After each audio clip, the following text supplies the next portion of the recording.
Hello and welcome to physical education with Ashish. इस video में हम लोग स्पोर्ट्स साइकोलॉजी का एक काफ़ी इम्पॉर्टेंट टॉपिक है, psychoanalytic theory by Sigmund Freud.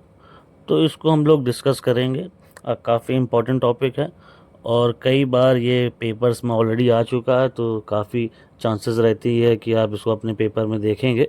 तो आइए इसको समझते हैं। तो सिगमंड फ्रूड के अकॉर्डिंग पर्सनालिटी के जो स्ट्रक्चर होते हैं उसने 3 कैटेगरी में इसको डिवाइड कर दिया। आपके सामने आप देख सकते हैं। पहला आपका इड है, दूसरा ईगो है, तीसरा आपका सुपर ईगो है।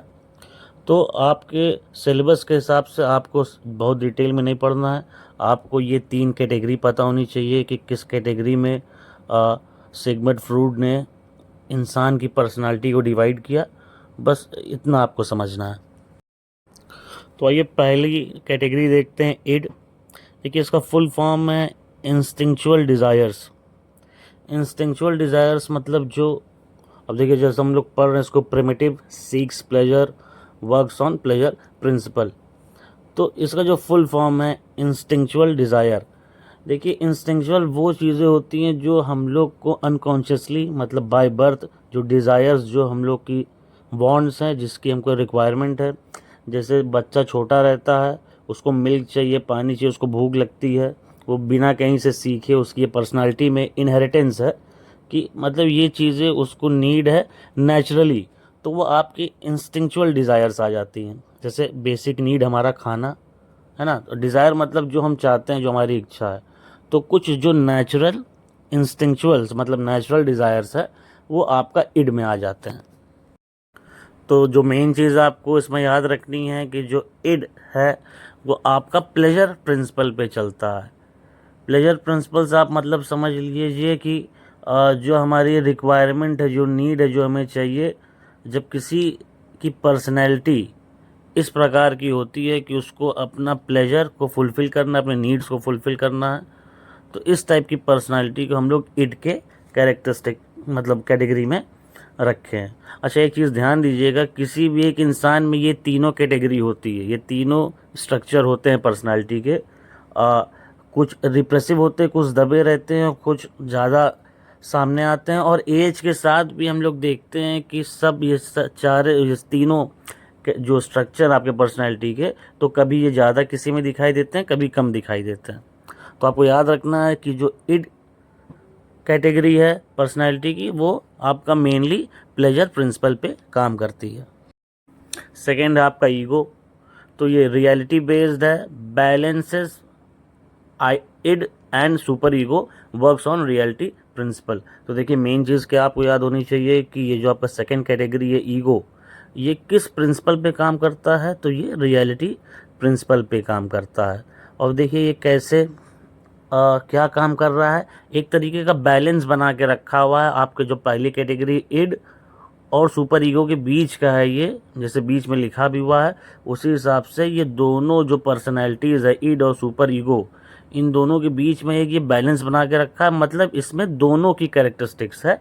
ये मतलब बीच में आ रहा है, एक मॉडरेट पर्सनैलिटी है, मतलब ऐसा इंसान जिसके अंदर ईगो वाली पर्सनैलिटी है। तो आप ये समझ लीजिए कि आधी उसकी उसमें इड है, आधी सुपर ईगो है। तो मतलब जो मॉडरेट पर्सनैलिटी उसको हम लोग ईगो बोलते हैं। अभी हम लोग एंड में समझेंगे, उससे आपका और जो डाउट्स आपके दिमाग में जो चीज़ें अनक्लियर हैं कि कैसा कैरेक्टरिस्टिक होता है उसको समझेंगे। पहले इसको देख लेते हैं तीसरी। तो थर्ड आपका सुपर ईगो है। अब इसमें देख लेते हैं। देखिए मॉरल वैल्यूज़ आ गई इसमें, और उसके बाद दिखा रहा है कि idols of right and wrong. मतलब ये एक ऐसी पर्सनैलिटी है जिसमें आपको समझ आ जाए, जिसमें आपको पता रहे कि क्या सही है क्या गलत है। आपको मॉरल वैल्यूज़ का नॉलेज होनी चाहिए, पता होना चाहिए। मतलब आपके पर्सनैलिटी में, पर्सनैलिटी का मतलब आपके बिहेवियर में मॉरल वैल्यूज़ जब दिखने लगे तो वो आपका सुपर ईगो कैटेगरी में आ जाता है। और देखिए कई बार लोग इस टॉपिक को काफ़ी कॉम्प्लिकेटेड बना देते हैं। और देखिए एग्ज़ाम के पॉइंट ऑफ व्यू से तो आपको तीनों नाम पता होना चाहिए। अब जैसे इड का प्रिंसिपल है प्लेजर प्रिंसिपल, ईगो का हो गया रियलिटी प्रिंसिपल, और फिर सुपर ईगो का आपका मॉरल प्रिंसिपल होता है। तो इतना आपको याद होना चाहिए। उसके बाद किसने ये थ्योरी दी थी, ये सब पता होना चाहिए। तो लेकिन अब जैसे कुछ लोगों का उसके बाद भी इसको लेके कॉन्सेप्ट मतलब डाउट में ही रहता है। तो हम आपको एक एग्जांपल से मैं समझाता हूँ कि देखिए जो इड है, ये जो टाइप ऑफ पर्सनैलिटी है। अब जैसे हम लोग स्टूडेंट्स हम लोग तैयारी करते हैं, है ना, एग्ज़ाम की।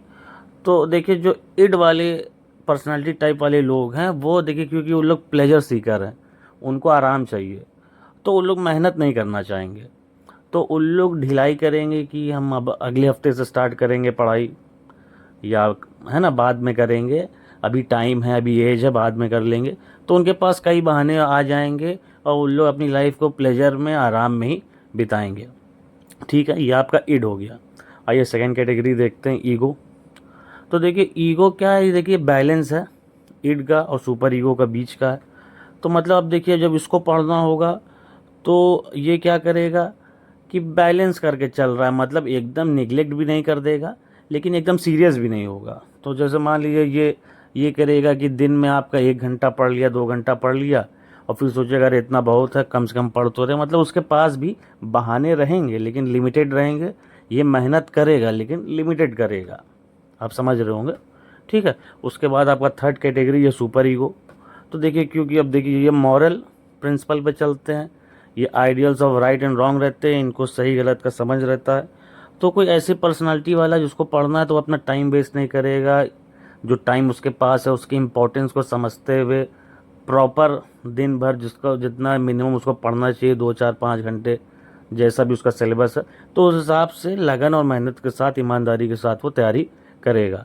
तो आप ये देख रहे हैं कि तीनों की पर्सनैलिटी अलग टाइप की है। पर्सनैलिटी का मतलब बिहेवियर, और समय के साथ ये चीज़ें सब फेस करते हैं। तो समय, उम्र, ये जो आपके जो कैटेगरीज हैं जो पर्सनैलिटी की, ये किसी भी इंसान के अंदर उभारते हैं। तो आई होप आपको ये समझ में आया होगा। बाकी चीज़ों को ज़्यादा कॉम्प्लिकेटेड ना बना के रखिए, जितना सिलेबस में है उतना आप उसको समझिए। Okay, thank you. अगर वीडियो समझ में आई, आपको कॉन्सेप्ट क्लियर हुआ तो प्लीज़ लाइक और सब्सक्राइब कर दीजिएगा।